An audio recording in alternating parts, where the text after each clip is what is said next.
Hello and welcome to 𝗬𝗵𝘂𝗰 Impact Podcast, where we introduce voices for change. My name is Blessing Akana-Oga, the Communication Assistant 𝗘𝗱𝘂𝘂𝗰 H𝗃𝗃.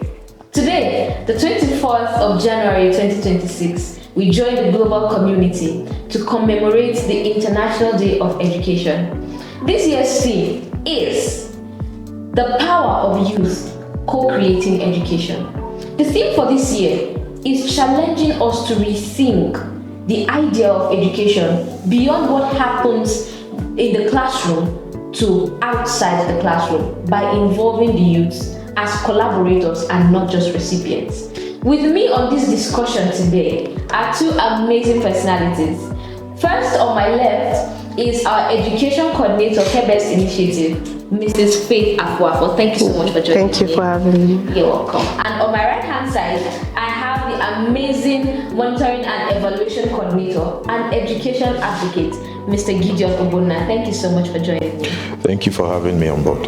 Alright, thank you for this communication or for this interaction to be very interesting and impactful. I have some very wonderful questions that I'd love to ask them, and I believe we're going to learn a lot, both for the students and education stakeholders.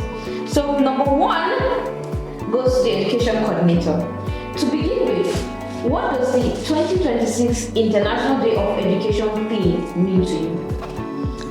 All right, thank you very much for once again for this opportunity. So the theme for me is that's the power of youth co-creating education. Now, if we look at it, is just like a reminder. That's what I would say, is a reminder, reminding us that the young ones, the youth, they are not just learners, but rather they are also active participants, active partners also in terms of bringing solutions to education. So we have to start looking at it that way. It's something that's in our mind, but we are not being intentional. So we have to start being intentional about it, and then look at them that they are not just recipients. They are not just always at the receiving end, but rather they bring practical solutions to the table. Thank you very much. So this is an indication that youth that is next door to you is a solution bringer. Thank you so much. Thank you. All right, in the same vein, can you tell us how it's important to include this youth in education? All right, is very important because these youths, they have experiences, they have ideas. And it's from these experiences that they bring practical solutions. And if we look at the policies, education policies and also systems, they are the ones that are more affected. We have a lot of policies, even in curriculum, they are not being carried along. But when we bring them on board, we see that their voices count and their ideas matters. So we have to start involving them because they bring a lot of ideas. Just quickly, let me just give an example of, we actually implemented an education project 2024, and after we already have a plan for the program, for the project, but we decide to still go back to the community. It's a community where young persons are much in the community, they don't go to school. So what do we do? We say, okay, let's interact with these young persons. Let's even know, because we can because of the time frame, we had just limited time. We can decide to just go to their caregivers. Why are your children not going to school? Go to the school, also meet the head. But we decide to speak with these young ones. We met with them in focus group discussion, one-on-one discussion, and they told us these are challenges, but this is how, if people do it like this, it will work. We took those feedback, took it back, and then redesigned our program and then implemented. That project was a success. It was just beyond more than just the implementation, but we saw results. So that's why it's important, because every of their ideas counts a lot. Exactly. Thank you so much. Now, to our middle coordinator, I'd love to ask this very important question. Now, education is usually associated with activities within the classroom, textbooks, pens, and all of that. But from your perspective as a non-educator, but one who is an education advocate, how do you define education beyond the classroom? All right, once again, thank you for having me. Education beyond the classroom, like the name implies, going beyond learning, going beyond teaching, to adopting approaches, methodologies, and creating opportunities where students have lived experiences of what they've been taught in class.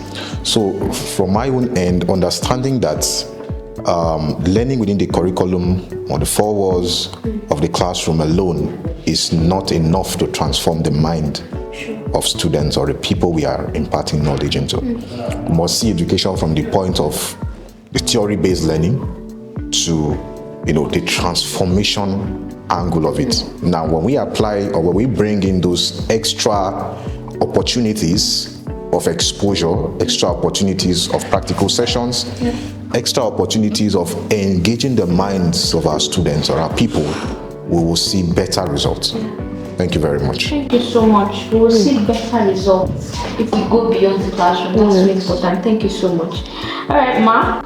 So I'd love to ask you, how can organizations ensure youth participation is meaningful and not just symbolic? Oh, we know that students go to school, they receive learning and all of that. How can organizations ensure that it goes beyond that and include the youth in real life roles in the education system?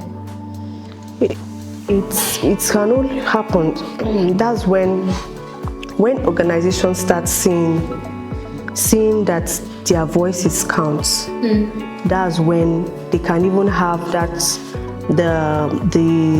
to even think about involving this youth. And now there's another thing of not just hearing their opinions, but making use of them. As an organization, you assign responsibilities to these young ones. Now make them, do this so that you will see what they can bring to the table. Is when you do it, because if they just stay, you have not even given them any responsibility, even though they bring their ideas, you not tell them this is what they are to do. So by the time they give them responsibilities, that's when these youth will also they will feel this inclusivity, like they feel among, and then those organizations make use of it, just like the way I told you that we make use of the ideas that they brought. When they start seeing that yes, they are making use of it, it will also help those youth to be able to come up with more ideas. So organizations need to be intentional. Sorry, I'm repeating that they have to become intentional about involving these young ones. Thank you so much. So is there anything you can add to that? How organizations can include the youth? Yes, first we must understand that youth participation and involvement is a key driver to a transformative society. The youth makes up the larger population of any given community or society, as the case may be. We understand that looking at it from the educational perspective or standpoint, the youths of these days or today are different from what you have 10, 15 years ago. And understanding that we are in the era of information technology and advancement with the advent of AI, machine learning and the likes, we must understand that education to our students today is not being viewed the same way we saw it 5, 10 years ago. So we must understand that in bringing forth these youths, their ideas from the curriculum design to the methodologies of teaching, as well as the packaging of this knowledge, goes a long way in ensuring co-creativity of the educational system and the likes. Thank you. Thank you. So in the same vein, we must move beyond consultation to collaboration. Of course. And youth should be involved in planning, implementation and review of education programs. What do you think about this? Yeah, I think it's really, really important for youth to be involved. The reason why it's important is because as an educationist or as a programmer, you would see things differently from the way the beneficiaries, the recipients, or even the students will see it. Now, they are coming from different backgrounds, influenced by various factors, including environmental factors and the likes. Now, we must understand that there is no one-size-fits-all approach in education and in learning. And that's why their participation and involvement is very, very unique and important. Thank you. Thank you. All right. Thank you so much for all these wonderful contributions. Now to the education coordinator, I want to throw this question. What happens when education is ignored beyond the classroom? Like we just limit it to the classroom experience. What happens when we just have that limitation and we don't explore beyond the classroom? it will make, you know, these young ones, they have a lot of skills. Yeah. And it's only when they are being given that opportunity that they can explore. Exactly. So when it happens just around the classroom, wall of the classroom activities, it's like you are burying those potentials that they have. You are burying it. It's only when you now bring them out. Yes, the classroom is the theory aspect. We have to bring them out. If you don't do that, everything that they have, even the skills, you see that they learn a lot. Some of the things that some of these young ones learn, yes, we know there's zero, but most times it's outside the classroom. So when it's being done just within, it kills their potential. Some even have, some don't even know that it's there. It's just like a program that we did, that we came up with a club, STEM club, science, technology, engineering, and mathematics. Could you believe that in that club, a child was able to replicate the school building using just local materials, cardboard, and this child has been in that school. In fact, even the teachers were surprised. Isn't this what I did? What happened? Because they were given the opportunity to explore. We took them outside the classroom because club, like we know, is just like extracurricular activities. So we leveraged on that and brought them out, make them so that they can bring out what they have. So you see that it's very important for us to take them outside the classroom so that we can help them to be able to know their potentials, what they have, their gifts, their skills, their talents. It will help them a lot. This is so important. Like, it's when you involve recipients of learning outside the classroom, it brings out the potential they have. And some of them might not even know this is my potential, this is what I can do, until give them the opportunity to showcase what they have. Thank you so much. Can you add to that, Mr. Ogbonna? Yeah, thank you very much. I think she has made very vital points in that regard. I used to tell people that the world today, as far as education and learning is concerned, is a flat world. What that means is that beyond the classroom, what makes a student, a pupil, or a recipient of knowledge well equipped enough is the ability to utilize that knowledge to solve societal problems. And you agree with me that classroom learning is not enough to impart those knowledge and skills. And that's where learning beyond the classroom comes into play. Now, we've gotten the theoretical knowledge within the classroom. Where are the opportunities to apply this knowledge, right? So having clubs, having initiatives, having the expository platforms to question those knowledge engages the mind of such a student or such a person to begin to think differently.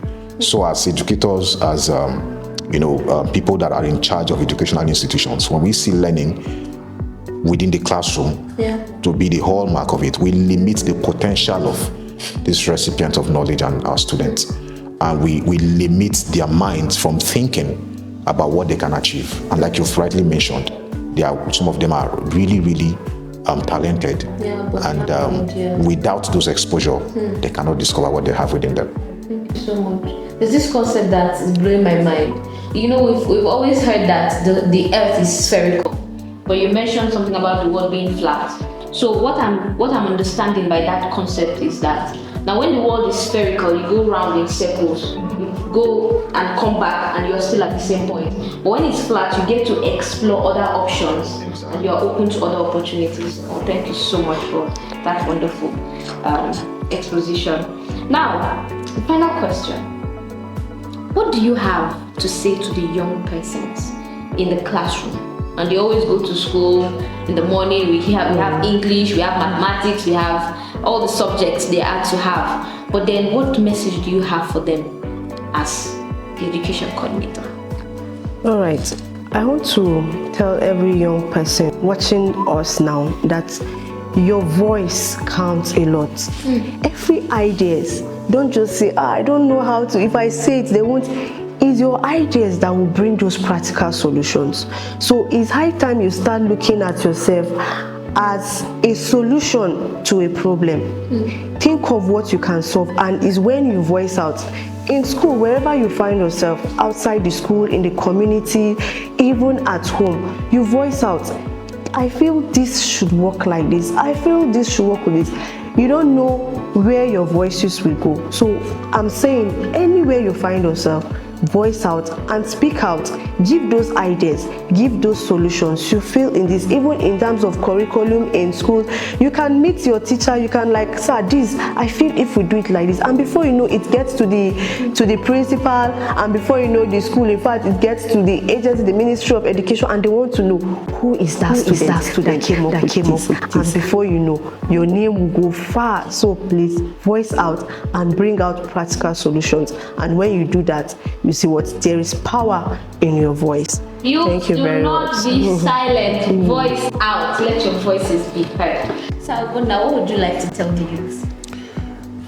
A final word will be to three categories of persons. Number one, to the students that is listening to me right now. Number two, to parents and caregivers that are, involved in training of their children or wards academically. And finally, to people in places of authority, stakeholders involved in policy making, agencies involved in transformative learning and the likes. To the students, leverage on technology to improve your learning.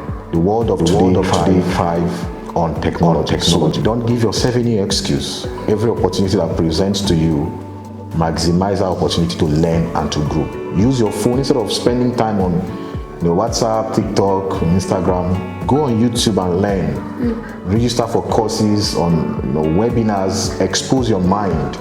I've already said that the world is flat. You should be able to compete from Maiduguri, compete with your colleagues in Lagos, in Abuja, in New York, and every other part of the world without having any fear or any limitation in mind. And for the parents, you only have one opportunity to train kids right. Make sure you invest the very best that you can in their learning and development. And for the policymakers, our responsibility is to ensure that the system through which our education thrives is a functional system. Curriculum development, curriculum design is not what the teachers alone can do. We must ensure that we put in the right policies that promote effective learning and better outcomes for the future generation. Thank you. All right. Thank you so much. Ma, please, what would you like to say to the stakeholders, those that have in their hands the authority to improve this education system? All right, I just have, let me just say just one point. Let me start with the educators, those that are they have the opportunity to be able to build these young ones. Create safe spaces for them. The truth is that no child will want to even bring ideas when the place is not okay, when the place is just there. You are even scared of voicing out. So create safe spaces for these young ones so that they can bring those ideas. Even in policies also, we know that there are a lot of policies, but going forward, let's see how to get the ideas of these young ones so that we can work with those policies. We also favor them, even in curriculum development, even in terms of system, where you just, okay, we know that all these subjects are supposed to be from this time, even the timing. Let's give them the platform, good platform where they can be able to speak out and give their ideas. So in summary, I just want to say, let there be safe spaces for these young ones to be able to bring out their ideas, to be able to speak out their ideas. It's not just about the policy, it's not about the system, but when they are involved, we see a way of now making it to favor these young ones and not just it being one-sided. Thank you very much. Thank you so much for joining us, and thank you to the education coordinator. Thank you once again. Thank you for this conversation. I had a great time and I learned a lot. I hope that you did too. Yes. So in commemorating this year's International Day of Education, I just want to remind you that education thrives when it is inclusive, when it is collaborative, and when it is youth-led. Do not leave the youth out when it comes to education, because they are the first in the front. Carry them along. And I know that we will have a better tomorrow. Yeah. Thank you once again. I'll see you next time. Thank you. Thank you.